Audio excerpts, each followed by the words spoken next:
क्या आपने कभी सोचा है कि हमारा भाग्य कब लिखा जाता है?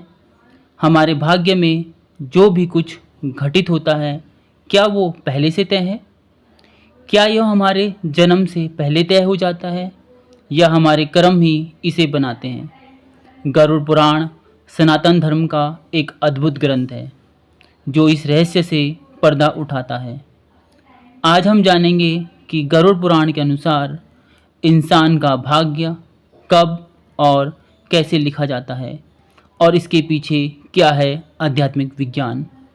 नमस्कार दोस्तों, स्वागत है आपका हमारे YouTube परिवार में।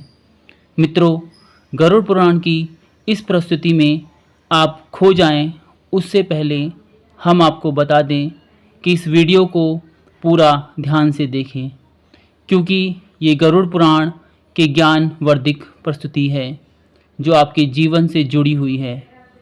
गरुड़ पुराण के इस रहस्यमय ज्ञान को जानने के बाद आपके जीवन से मोह, दुख, समस्या का अंत होगा। गरुड़ पुराण सनातन धर्म का एक प्रमुख पुराण है जिसे महर्षि वेदव्यास ने रचा।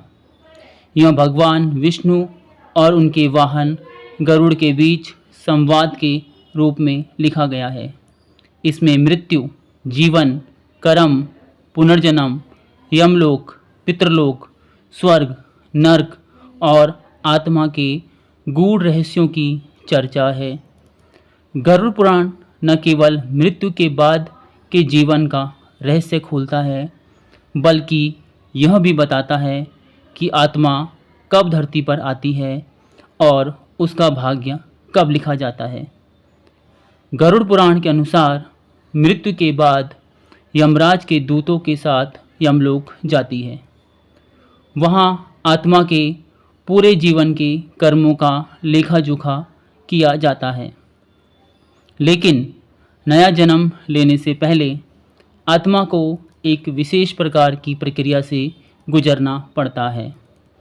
आत्मा जब ब्रह्मांडीय चक्र में पुनर्जन्म के लिए तैयार होती है, तब वह अपने पिछले कर्मों के आधार पर अगली योनि, कुल, स्थान और परिस्थिति प्राप्त करती है। यह सब नियत होता है। इंसान का भाग्य कब लिखा जाता है? गरुड़ पुराण के अनुसार जब आत्मा गर्भ में प्रवेश करती है, यानी जब गर्भधान होता है, उसी समय विदेह ब्रह्मा जी आत्मा को कर्मों के अनुसार उसका भाग्य लिखते हैं। यह प्रक्रिया गर्भस्थ शिशु के तीसरे या चौथे महीने में होती है।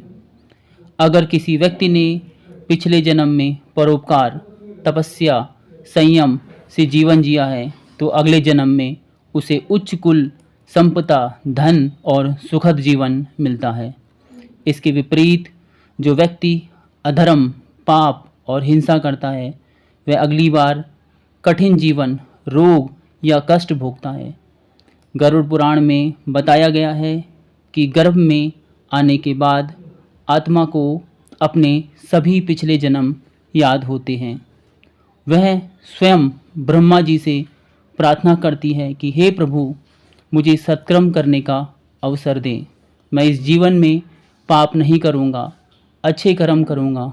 लेकिन जन्म के समय जब वह शिशु बाहर आता है, तो नारायण की माया उसके ज्ञान को ढक देती है और वह सब कुछ भूल जाता है।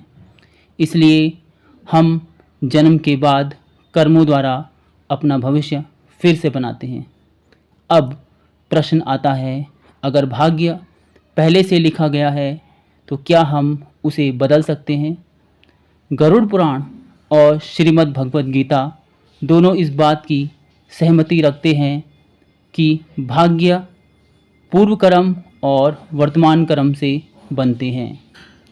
पूर्व जन्मों के कर्मों का फल तो मिलेगा, लेकिन वर्तमान जीवन में कर्म उससे भी अधिक शक्तिशाली होते हैं।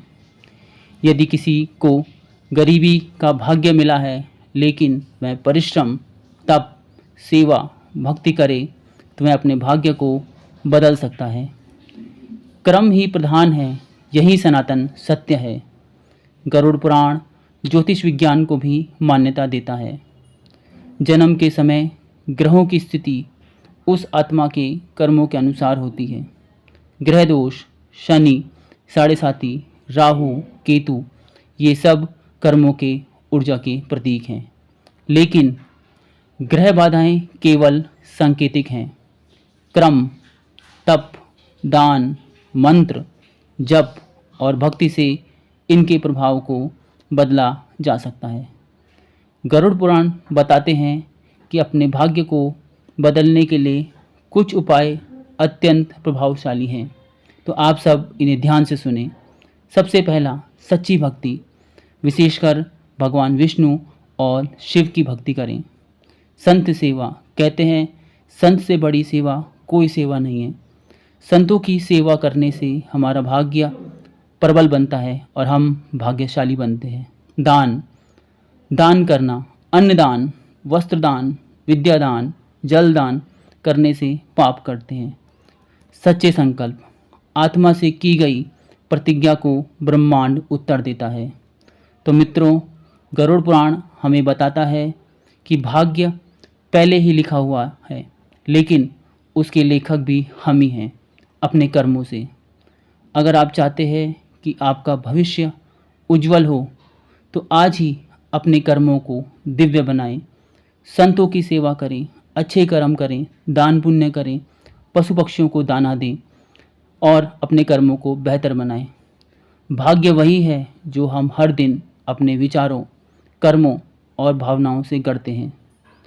अगर आपको यह वीडियो ज्ञानवर्धक और अच्छी लगी तो इसे लाइक करें, शेयर करें, सब्सक्राइब करें और कमेंट में लिखें, मैं आज से अच्छे कर्म करूंगा और अपने भाग्य को प्रबल करूंगा।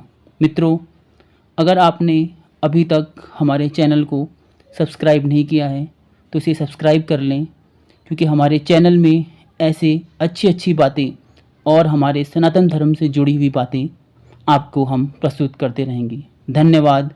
जय श्री राम।